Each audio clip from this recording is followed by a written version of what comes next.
अस्सलाम वालेकुम या जमा क्या फ़लहाल। आज माशाल्लाह तुहानू एक और मस्जिद की ज़ियारत करा रहे हैं।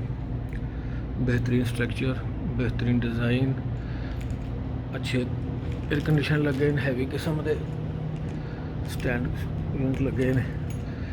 तो यह जे इमाम साहब की इमामत वाली जगह, ठीक है जी। इतों जी आज तो वहा दीजिए इमाम साहब की मैंबर है जुम्मे के खुतबे वास्ते। तो यह अजकल टाइम चल रहा है, फजर कितने बजे हो रही है, अजान हो रही है 4:09 तो हो रही है, फिर शरूक का टाइम है, जोहर का टाइम है, असर मगरब दिशा। 19 तरीक के मुताबिक या 20 तरीक के मुताबिक जी अज 20 अगस्त के मुताबिक का टाइम है, ठीक है जी। तो यह मस्जिद है, तो जोर की नमाज हो चुकी है। यह मेरे ख्याल मस्जिद के जोड़े गार्डियन ने वो घूमता पाया अंदर पाया। तो आओ बाकी तुहानू बाहरों नज़ारा कराइए। सफाई का म्यार बहुत आला है, ज़बरदस्त है। तो यह देखो ना, यह ने टेका बजुर्गों वास्ते, बीमार वास्ते, या वैसे कोई आदमी जवान भी हो तो दिल करता टेक लाने नूं। तो यह देखो एक अच्छी खासी लेंथ दे विच टेक है, फ्रंट से भी तो बैक साइड से भी। साढ़े पासे हो तो कहते मस्जिद आराम करन आए हो कि अल्लाह की इबादत करन आए हो, सीधे होकर बह जाओ। तो इत्थे वेखो तवक्कल अल्लाह, ठीक है जी। यह मस्जिद ही ठीक है, यह बजुर्ग ने तो सिलसिलाकार है। तो एक यह ठीक है, ठीक है जी।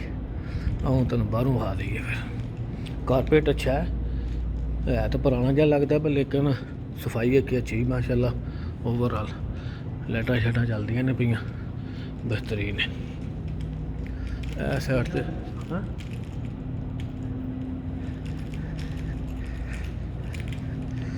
साइड से ना की रखे है जी। हाँ आ लो, हाँ यह खान पीन का निज़ाम है। खजूर खजूर खजूर ठीक है जी। वो भी तलाजे के रखी हुई ठंडियाँ, ठीक है जी।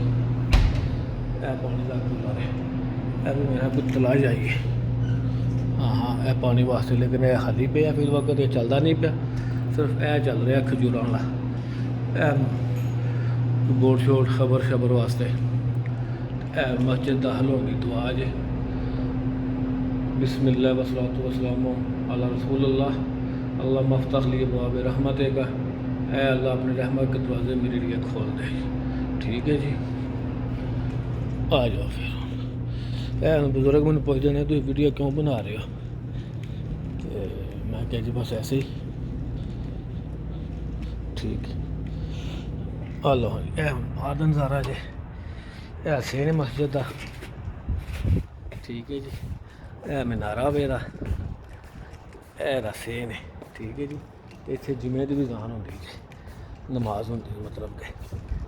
यह चीज़ वेखने वाली हूँ। फिर मस्जिद से निकलने की दुआ, ठीक है जी। अल्लाह मैं तो इससे तेरे फजल का तलबगार हूँ, ठीक है जी। अगों फिर मजीद बाहर आ जाता। अस्सलाम वालेकुम, ठीक है जी।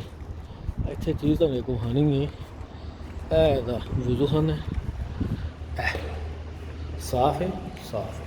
यह साइड वाशरूम ने, तो यह बड़ा वाली गल है। वज़ू के आदाब, वज़ू शुरू करने से पहले मसवाक करें और बिस्मिल्लाह कहें।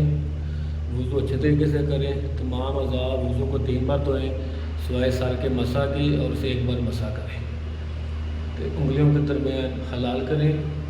वज़ू करते वक्त पानी ज़रूरत से ज़्यादा इस्तेमाल ना करें।